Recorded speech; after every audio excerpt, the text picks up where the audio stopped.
दोस्तों, क्या हुआ जब डीएम साहिबा कुंभ मेले में स्नान करने पहुंची और वहां उनका तलाकशुदा पति, जो अब नांगा साधु बनकर भीख मांग रहा था, से उनका सामना हुआ। इसके बाद डीएम मैडम ने जो किया उसे सुनकर आपके भी होश उड़ जाएंगे। यह घटना है उत्तर प्रदेश के प्रयागराज शहर की, जहां एक निम्न मध्य वर्गीय परिवार में एक बेटी का जन्म हुआ था। परिवार में पहले भी कई लड़कियां जन्मी थी और जब फिर से एक लड़की का जन्म हुआ तो परिवार के लोग मायूस हो गए। सभी को बेटा चाहिए था, लेकिन बेटी के जन्म पर कोई खुश नहीं था। बच्ची का नाम कविता रखा गया। कविता के माता पिता का नाम दीनदयाल और माँ का नाम सवित्री था। कविता बचपन से ही पढ़ाई में बहुत होशियार थी। वह प्रयागराज के ही एक सरकारी स्कूल में पढ़ाई करती थी और हमेशा अपनी कक्षा में सबसे ज्यादा अंक लाकर पास होती थी।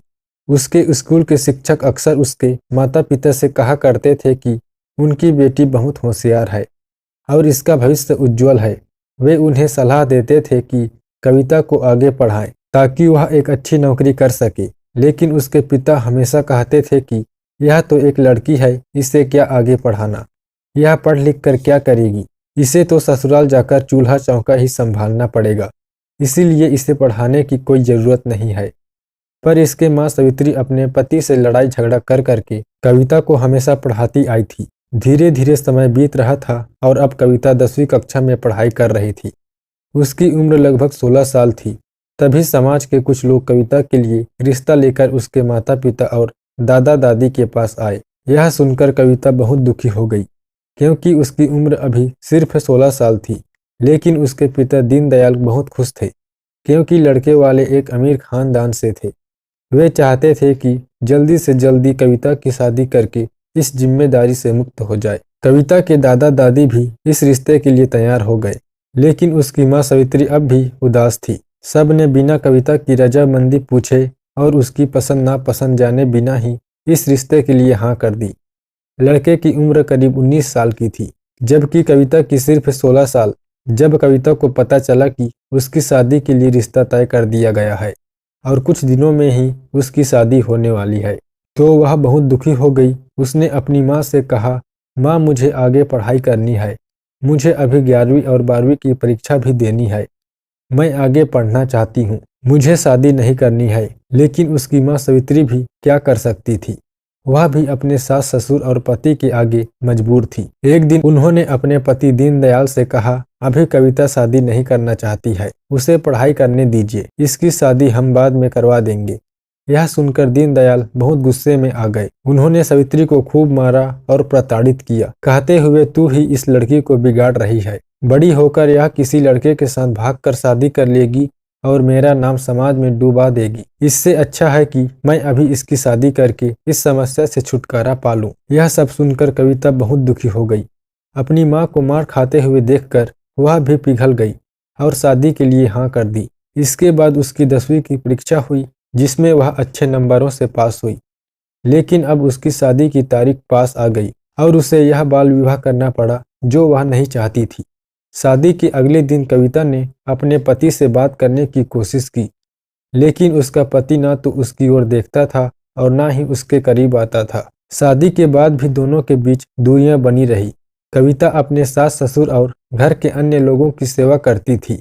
वह सुबह जल्दी उठकर खाना बनाती, घर की साफ सफाई करती और धीरे धीरे उसके सास ससुर भी उसे प्रताड़ित करने लगे। आए दिन उसे ताने मारते और ढेर सारा काम करवाते। अब उसका पति भी धीरे धीरे प्रताड़ना में शामिल हो गया। वह रोज रात को शराब पीकर आता और कविता को परेशान करता और बिना किसी बात के शोषित करता और परेशान करता था। कविता धीरे धीरे बहुत ज्यादा परेशान हो रही थी। एक दिन वह अपने माता पिता के घर जाती है, जहां वह अपनी माँ और अपने पिता को अपने साथ हो रहे अत्याचार के बारे में बताती है। लेकिन उसके पिता उसका साथ नहीं देते और कहते हैं, जैसा तेरे सास ससुर कहे तू वैसा ही कर, अपने पति से ज्यादा झगड़ा मत किया कर। ऐसा कहकर वे कविता को ससुराल वापस भेज देते हैं। अब ना तो उसके पिता उसकी सहायता करते हैं और ना ही कोई उसका पक्ष लेता है। ससुराल उसका पूरी तरह से नरक बन चुका था। एक दिन कविता की मुलाकात उसकी सहेली सरोज से होती है। सरोज कहती है, तेरा 10वीं का रिजल्ट आ गया है और तूने पूरे बोर्ड में सबसे ज्यादा नंबर लाकर टॉप किया है। यह सुनकर कविता खुश तो होती है लेकिन मायूस भी हो जाती है और अपनी सहेली के सामने फूट फूट कर रोने लगती है। सरोज पूछती है, क्या हुआ?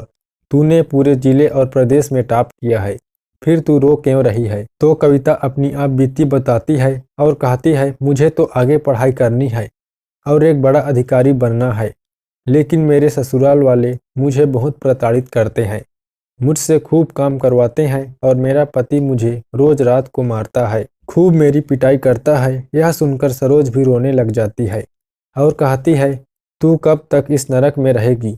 एक न एक दिन तुझे इससे बाहर आना ही पड़ेगा, वरना तू इसी तरह जीते जी मर जाएगी। एक दिन तुझे हार्ट अटैक आ जाएगा। इससे अच्छा है कि तू अपनी पढ़ाई जारी रख और 11वीं की परीक्षा दे और आगे तू 12वीं भी कर और आगे जाकर एक बड़ी अफसर बन। अगर तू ऐसे ही इस नरक में रहेगी तो अपनी पूरी जिंदगी कैसे बिताएगी? सरोज कविता का काफी उत्साह बढ़ाती है और कहती है, तू आगे पढ़ाई कर, तेरे बहुत बड़े सपने थे, आखिर क्या हुआ तेरे उन सपनों का? इसके बाद कविता गहरी सोच में पड़ जाती है। थोड़ा समय आगे बढ़ता है लेकिन सरोज की बातें कविता के दिमाग में गहराई से बैठ जाती है। इसके बाद कविता के दिमाग में कई तरह के विचार आते हैं और एक दिन वह अपने ससुराल को छोड़कर भागने का ठान लेती है। एक रात वह अपने कुछ गहने जो उसके माता पिता ने उसे दिए थे लेकर ससुराल छोड़ देती है और बस पकड़कर दिल्ली चली जाती है। वहाँ उसकी एक सहेली रहती थी। वह दिल्ली में ही रहकर अपनी आगे की पढ़ाई पूरी करने लगती है। कविता दिल्ली के एक सरकारी स्कूल में दाखिला लेती है जहाँ वह अपनी 11वीं की परीक्षा देती है और 12वीं में भी दाखिला मिल जाता है। वह छात्रवृत्ति के आधार पर अपना दाखिला लेती है और अपनी दोस्त के घर पर ही रहती थी। उसके पास कुछ पैसे और गहने भी थे जिससे उसका गुजारा चलता था। धीरे धीरे समय आगे बढ़ता है। उसके माता पिता और ससुराल वाले कविता को ढूंढ ढूंढ कर हार मान चुके थे। उधर कविता अपनी आगे की पढ़ाई जारी रखती है। समय के साथ वह 12वीं कक्षा में भी अच्छे नंबरों से पास हो जाती है। इसके बाद उसके अच्छे परिणाम के आधार पर उसे एक अच्छे कॉलेज में एडमिशन मिल जाता है और वह बीए की परीक्षा में भी काफ़ी अच्छे नंबर लाकर पास होती है और अपना नाम रोशन करती है। अब उसका लक्ष्य आगे एक बड़े अफसर बनने का था। एक दिन उसके कॉलेज में दिल्ली की कलेक्टर मैडम आती है। कलेक्टर मैडम अपने भाषण में अपने जीवन के संघर्षों को भी बच्चों के साथ साझा करती है। कविता कलेक्टर मैडम की कहानी सुनकर बहुत प्रभावित हो जाती है और वहीं से कलेक्टर बनने की प्रेरणा पाती है। कविता उसी दिन ठान लेती है कि वह भी एक दिन कलेक्टर बनेगी, लेकिन उसे यह समझ नहीं आ रहा था कि आखिर कलेक्टर बनने के लिए क्या करना पड़ता है। उसे इस बारे में जानकारी नहीं थी। इसके बाद वह कलेक्टर मैडम का पीछा करती है। सौभाग्य से कलेक्टर मैडम की नज़र कविता पर पड़ जाती है। वह कविता से कहती है, बेटा क्या हुआ? मैं तुम्हें कब से देख रही हूँ, तुम मेरा पीछा कर रही हो। भाषण देते समय भी मुझे तुम्हारे अंदर एक अलग ही तेज दिखाई दे रहा था। बोलो बेटा क्या हुआ? कविता अपने जीवन की पूरी सच्चाई कलेक्टर मैडम को बता देती है। वह कहती है, मेरा बाल विवाह हुआ है, मेरे ससुराल वाले मुझे बहुत परेशान करते हैं, मेरा पति भी मुझे बहुत प्रताड़ित करता था। वहां से भागकर मैंने दिल्ली में एक सरकारी स्कूल में दाखिला लिया और अब बीए की परीक्षा दे रही हूँ। यह सुनकर कलेक्टर मैडम कहती है, कविता बेटा तुम बहुत बहादुर हो और तुमने बहुत अच्छा किया कि अपने उज्जवल भविष्य के लिए कदम उठाया। अगर तुम चाहो तो अपने भविष्य को बहुत सुनहरा बना सकती हो। कविता उनसे पूछती है, मैडम मुझे आगे जाकर क्या करना चाहिए? मैं भी आपके जैसी बड़ी अफसर बनना चाहती हूँ। तब कलेक्टर मैडम कविता को बताती है, अगर तुम्हें मेरे जैसा बड़ा अफसर बनना है तो तुम्हें आईएएस की परीक्षा देनी होगी। यह परीक्षा काफ़ी कठिन होती है, लेकिन मुझे तुम में वह काबिलियत नज़र आ रही है। अगर तुम चाहो तो यह परीक्षा दो और इसकी तैयारी करो। एक दिन तुम भी एक बहुत अच्छी कलेक्टर बनोगी। यह सुनकर कविता बहुत प्रभावित होती है। अब उसे अपना लक्ष्य मिल चुका था। वह समझ चुकी थी कि उसे कलेक्टर बनना है। इसके बाद वह बाकी परीक्षाएं पास करके आईएएस बनने की तैयारी में जुट जाती है। वह एक कोचिंग सेंटर में दाखिला लेती है। उसके पास जो गहने पड़े थे उन्हें बेचकर वह अपना दाखिला कराती है। कविता अपनी आगे की पढ़ाई जारी रखती है। इसके बाद उसकी मुलाकात एक गांव के लड़के से होती है जो आईएएस की तैयारी कर रहा होता है। उसका नाम रवि था। कविता और रवि के बीच धीरे धीरे दोस्ती हो जाती है। रवि भी पढ़ाई में बहुत तेज था और उसकी जिंदगी की कहानी भी काफ़ी गंभीर थी। वह भी एक गरीब परिवार से था। और अपने पूरे घर बार को छोड़कर कलेक्टर बनने के लिए दिल्ली आया था। धीरे धीरे दोनों के बीच नज़दीकियां बढ़ने लगती है। दोनों एक दूसरे का उत्साह बढ़ाते हैं और एक दूसरे को पढ़ाई में आगे बढ़ाने में मदद करते हैं। वे साथ में आईएएस की परीक्षा की तैयारी कर रहे होते हैं। एक के बाद एक वे आईएएस की परीक्षाएं देते जाते हैं और पहली परीक्षा में दोनों अच्छे नंबर लाकर पास हो जाते हैं। उनके अंदर काफी उत्साह था और दोनों मन लगाकर साथ में पढ़ाई कर रहे थे। लेकिन जहां एक लड़का और एक लड़की होते हैं, वहां पर रिश्ता दोस्ती तक सीमित नहीं रहता। यह रिश्ता एक समय पर आकर आगे बढ़ ही जाता है। दोनों के बीच नजदीकियां और बढ़ती है और एक दिन रवि कविता को प्रपोज कर देता है। वह कहता है, कविता मैं तुमसे बहुत प्यार करता हूँ। कविता भी मन ही मन रवि से प्यार करती थी, लेकिन वह चाहकर भी उसे हाँ नहीं बोल पा रही थी, क्योंकि उसका लक्ष्य अभी कुछ और ही था और उसका पति अभी भी जिंदा था। कविता कहती है, मैं शादीशुदा हूँ। भले ही मैं अपने पति के साथ कभी भी नजदीक नहीं हुई हूँ, लेकिन मैं तुमसे कुछ भी झूठ नहीं बोलना चाहती। मैं तुम्हें सारी सच्चाई बताना चाहती हूँ। मुझे तुम बहुत पसंद हो, लेकिन मेरा बाल विवाह हुआ है और मैं अपने पति को छोड़कर यहाँ आई हूँ। रवि कहता है, मुझे तुम्हारे पास्ट से कोई लेना देना नहीं है। मुझे तुम बहुत पसंद हो और मैं तुम्हारे साथ पूरी जिंदगी बिताना चाहता हूँ। हम दोनों साथ में मिलकर कलेक्टर की आगे की परीक्षा देंगे और साथ में कलेक्टर बनेंगे। इसके बाद कविता भी रवि को हाँ कर देती है और दोनों एक दूसरे के और ज़्यादा नज़दीक आ जाते हैं। लेकिन कहते हैं ना, जहाँ नज़दीकियाँ बढ़ जाती है वहाँ लक्ष्य छूट जाते हैं। और हुआ भी यही। धीरे धीरे रवि का पढ़ाई से मन हट रहा था, जबकि कविता का ध्यान अपने लक्ष्य पर केंद्रित था। वह अपनी परीक्षा की तैयारी पूरी जोरों शोरों से कर रही थी, लेकिन रवि के मन में सिर्फ कविता के ही ख्याल थे। अब अगली परीक्षा आ चुकी थी। कविता ने अपना पेपर खूब अच्छे से दिया और रवि ने भी अपना पेपर दिया, लेकिन परिणाम उम्मीद के बिल्कुल उलट निकले। कविता अपनी परीक्षा में अच्छे नंबरों से पास हुई, जबकि रवि फेल हो जाता है। यह देखकर रवि काफी ज्यादा दुखी हुआ। कविता ने भी रवि से कहा, हम कुछ समय के लिए अब दूर रहेंगे, क्योंकि अगर हम दोनों ऐसे ही साथ रहेंगे तो इसका असर हमारी पढ़ाई पर पड़ेगा और अब आखिरी पड़ाव आ चुका है। कविता ने रवि की बात सुनी और खुशी के मारे उसकी आंखों में आंसू आ गए। उसने कहा, तुम सच में मुझे ऐसा सुनाए हो? क्या मैंने सच में कलेक्टर बनने के लिए टॉप किया है? रवि हंसते हुए कहता है, हाँ, तुमने पूरे जिले में टॉप किया है और अब तुम्हें कलेक्टर बनने का अवसर मिलेगा। मुझे खुशी है कि तुमने यह साबित कर दिया कि किसी भी मुश्किल को पार कर बड़े लक्ष्य को हासिल किया जा सकता है।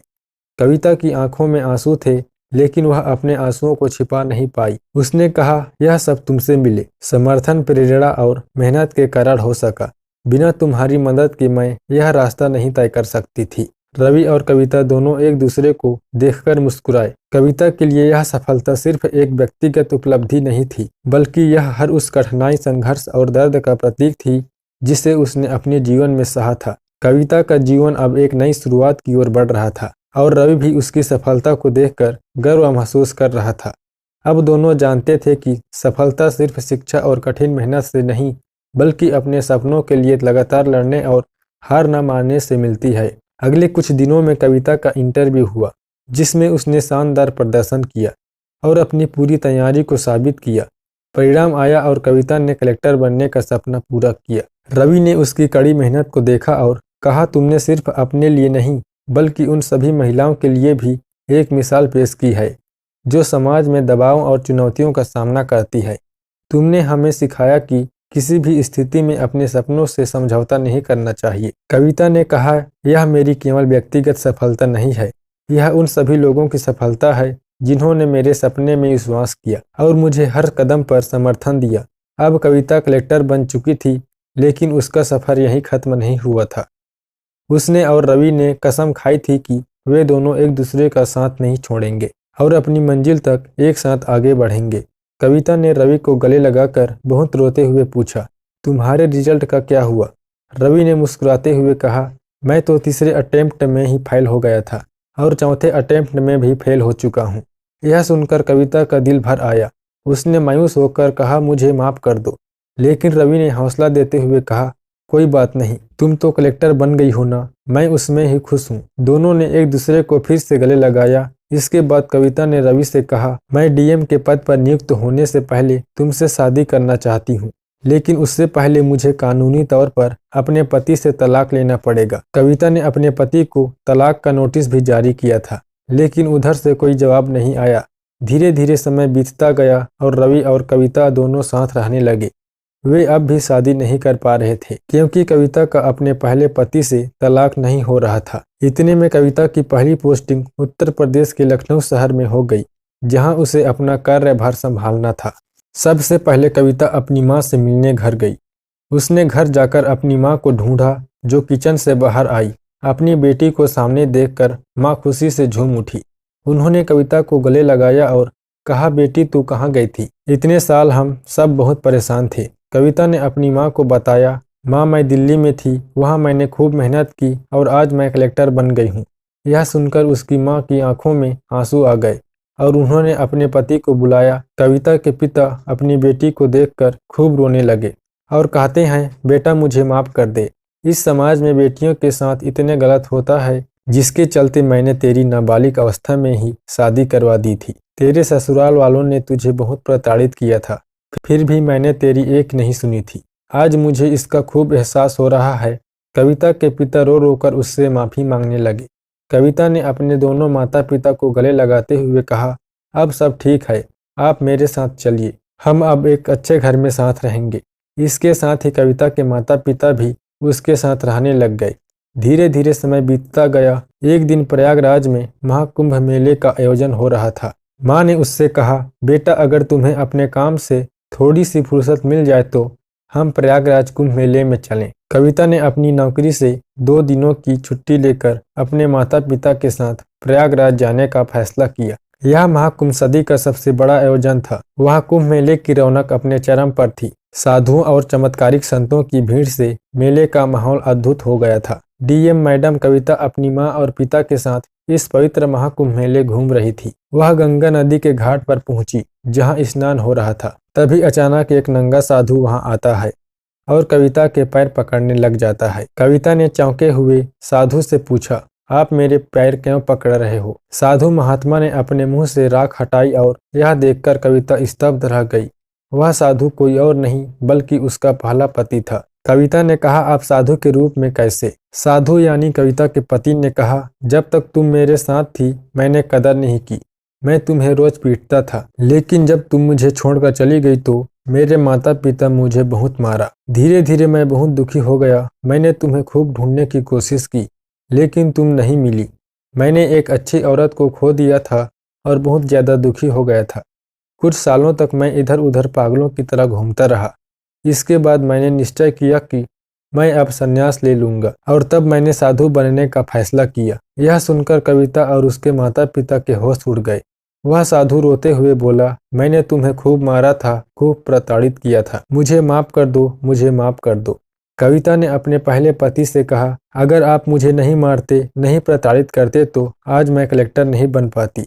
नियति ने यही लिखा था, जो भगवान चाहते हैं वही होता है। अगर आप और आपके माता पिता मुझे प्रताड़ित नहीं करते तो आज मैं डीएम नहीं बन पाती। इसके बाद डीएम मैडम यानी कविता उस अघोरी साधु जो उनके पहले पति थे से कानूनी तौर पर तलाक ले लेती है। तलाक के बाद कविता और रवि की शादी होती है। उनकी शादी बेहद धूमधाम से होती है और दोनों एक दूसरे के साथ प्रेम पूर्वक रहने लगते हैं। शादी के बाद कविता और रवि ने एक दूसरे के साथ मिलकर अपनी अपनी जिम्मेदारियों को बखूबी निभाया। कविता ने अपने डीएम के पद पर रहते हुए समाज में कई सकारात्मक बदलाव लाए। उन्होंने महिलाओं के अधिकारों और शिक्षा के लिए कई योजनाएं शुरू की, जिससे कई लड़कियों को अपने सपने पूरे करने का मौका मिला। रवि ने भी अपने कलेक्टर बनने के सपने को फिर से जीने का फैसला किया और कविता के समर्थन से एक बार फिर से परीक्षा की तैयारी शुरू कर दी। इस बार रवि ने पूरी लगन और मेहनत से पढ़ाई की और आखिरकार वह भी कलेक्टर बनने में सफल हो गया। दोनों ने अपने अपने क्षेत्रों में आदर्श बनकर समाज के सामने एक उदाहरण प्रस्तुत किया। उनकी कहानी ने न केवल लोगों को प्रेरित किया, बल्कि यह भी दिखाया कि अगर सही समय पर सही फैसले लिए जाए और सच्चे साथी का साथ हो तो किसी भी मुश्किल को पार किया जा सकता है। उनकी सफलता की कहानी पूरे देश में चर्चा का विषय बन गई और कई युवा उनके जीवन से प्रेरणा लेकर अपने सपनों को साकार करने के लिए आगे बढ़े। कविता और रवि का जीवन एक प्रेरणादायक कहानी बन गया, जो समाज में परिवर्तन और उम्मीद की किरण लेकर आया। दोस्तों, इस कहानी का उद्देश्य किसी को दुखी करना या किसी की भावनाओं को ठेस पहुंचाना नहीं है। हमारा उद्देश्य आपको जागरूक और सतर्क करना है, ताकि आप इन कहानियों से सीख लेकर समाज में एक सकारात्मक बदलाव का हिस्सा बन सके। कहानी का संदेश कविता और रवि की कहानी हमें सिखाती है कि जीवन में कितनी भी कठिनाइयां आए, अगर हम अपने लक्ष्य पर दृढ़ रहते हैं और सही मार्गदर्शन पाते हैं तो कोई भी बाधा हमें रोक नहीं सकती। यह कहानी महिलाओं की शिक्षा, आत्मनिर्भरता और समाज में समानता के महत्व को भी उजागर करती है। समाज को संदेश इस कहानी से हमें यह सीखने को मिलता है कि हर व्यक्ति को अपने अधिकारों के प्रति जागरूक होना चाहिए और किसी भी प्रकार की प्रताड़ना को सहन नहीं करना चाहिए। हमें महिलाओं की शिक्षा और स्वतंत्रता का सम्मान करना चाहिए और उन्हें आगे बढ़ने के लिए प्रोत्साहित करना चाहिए। आपसे निवेदन है कि हमारे आपको क्या सीख मिलती है। हमारे देश में आज भी कई ऐसी जगहें हैं जहां बाल विवाह जैसी कुप्रथाएं जारी है। कई लड़कियों के माता पिता उनकी बचपन में ही शादी तय कर देते हैं, जिससे उनके सपने अधूरे रह जाते हैं। आपकी इस पर क्या राय है? कृपया इस वीडियो के नीचे कमेंट सेक्शन में अपना राय साझा जरूर करें। तो फिर मिलते हैं एक नए वीडियो में, तब तक अपने और अपनों का ख्याल रखें। जय हिंद।